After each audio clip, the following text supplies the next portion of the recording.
Hello बच्चों, चलिए प्रश्न को पढ़ते हैं। एक संधारित्र की धारिता C1 अभिभव भी है, अपरावेशित है और बैटरी हटाने के बाद इसे एक अनावेशी संधारित्र C2 से जोड़ दिया जाता है। तो इस क्रम में विभवांतर क्या होगा हमें बताना है। तो इस प्रश्न को समझने के लिए सबसे पहले हम प्रश्न की मुख्य अवधारणा को समझेंगे। तो हम यहाँ पे लिखते हैं मुख्य अवधारणा। तो सबसे पहले हम देखते हैं कि किसी भी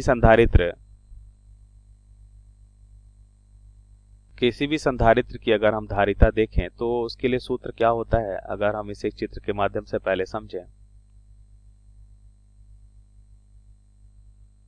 कि संधारित्र पे अगर हम देखें कुल आवेश कितना है, कुल आवेश Q है और इनके मध्य इस प्लेट पे अगर प्लस आवेश होगा तो इस पे माइनस आवेश होगा और इनके मध्य अगर विभव भी है तो हम देखते हैं कि धारिता C बराबर क्या होता है, Q बटा V।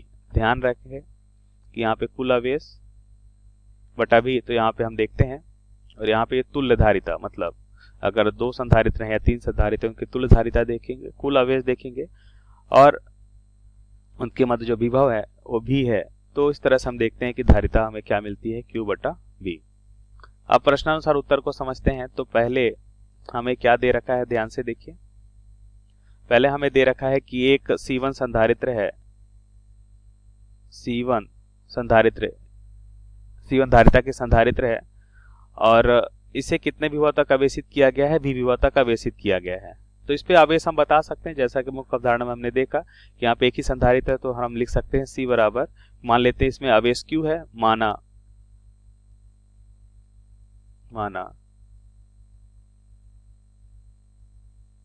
आवेश Q है। तो इस तरह से हम लिखेंगे C1 बराबर क्या हो जाएगा, Q बटा V हो जाएगा, क्योंकि इनके बीच विभव भी है और आवेश हमने Q माना है। तो Q आवेश बराबर हम लिख सकते हैं C1 इंटू V। अब क्या करते हैं, यहाँ पे हमें दे रखा है, इसे एक अनावेशी संधारित्र C2 से जोड़ देते हैं।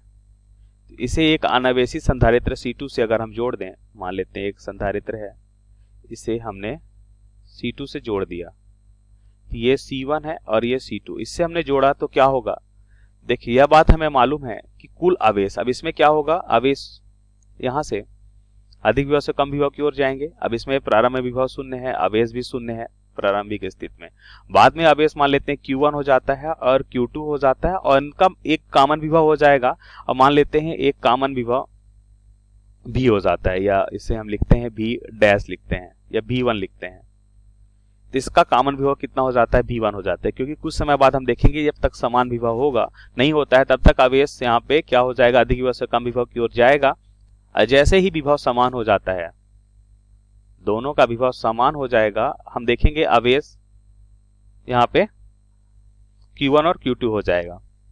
अब आवेश का अधिक विभव से कम विभव की ओर नहीं जाएगा क्योंकि अब विभव यहाँ पे समान हो चुका है। अब यहाँ पे हम देखते हैं कि कुल आवेश की अगर हम बात करें तो आवेश तो संचित रहेगा, संरक्षित रहेगा।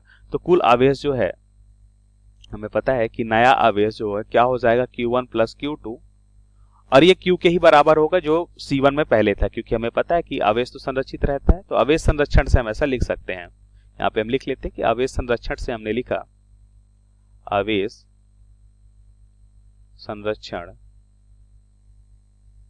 नियम से, आवेश संरक्षण नियम से हमने लिखा Q1 प्लस Q2 बराबर Q। हमें निकालना है इनका विभव क्या होगा। तो अभी देखिए समांतर क्रम में, अब देखिए अगर विभव समान है तो समांतर क्रम में होंगे और समांतर क्रम में तुल्य धारिता क्या हो जाएगी, यदि विभव समान होगा तो हमें पता है समांतर क्रम में होंगे और समांतर क्रम में तुल्य धारिता क्या होगी, समांतर क्रम में तुल्य धारिता। तो यह हो जाएगा C इक्विवेलेंट, अगर हम देखें तो यह हो जाएगा C1 प्लस C2, क्या हो जाएगा, C1 प्लस C2 हो जाएगा।